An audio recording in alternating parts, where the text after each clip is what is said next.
கோலி talk Kollywood news. Ajith வீட்டுக்குள்ள நுழைஞ்ச போதை வாலிபர்களால பரபரப்பு. அஜித்தோட வீடு திருவான்மியூர் கடற்கரை சாலையில இருக்கு. நேத்திக்கு முன்னாடி நள்ளிரவுல 2 போதை வாலிபர்கள் அஜித் வீட்டுக்கு போய் வாட்ச்மேனிடம் தல அஜித்தை அவசரமா பார்க்கணும்னு சொல்லியிருக்காங்க.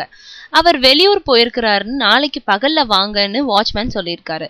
அப்படி இருந்தும் அந்த இடத்த விட்டு நகராம அங்கேயே நின்றுட்டு இருந்திருக்காங்க 2 பேரும். இந்த நேரத்துல அஜித் கார்ல வீடு திரும்பி இருக்காரு. காருக்காக வாட்ச்மேன் கதவை திறந்ததும் காருக்கு பின்னாலேயே அவங்க வீட்டுக்குள்ள நுழைஞ்சிட்டாங்க. மது அருந்திருக்கவங்களை கண்டாலே பிடிக்காத அஜித் அவங்கள திரும்பி கூட பார்க்காம வீட்டுக்கு போயிட்டாரு. இது குறித்து திருவான்மியூர் போலீஸுக்கு தகவல் தெரிவிக்கப்பட்டது. அங்கு வந்த போலீசார் அந்த வாலிபர்களை அள்ளி போட்டுக்கிட்டு போயிட்டாங்க. அவங்க 2 பேரும் திருவான்மியூர் பகுதியை சேர்ந்த கண்ணன், வெற்றி என்பது தெரிய வந்துச்சு.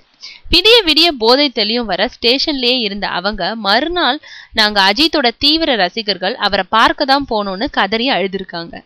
போலீசார் அஜித்தோட தொடர்பு கொண்டு புகார் எதுவும் கொடுக்குறீங்களான்னு கேட்டிருக்காங்க. அதுக்கு அவர் அப்படி எதுவும் வேண்டாம், புத்திமதி சொல்லி அனுப்பிடுங்க போதும்னு சொல்லியிருக்காரு.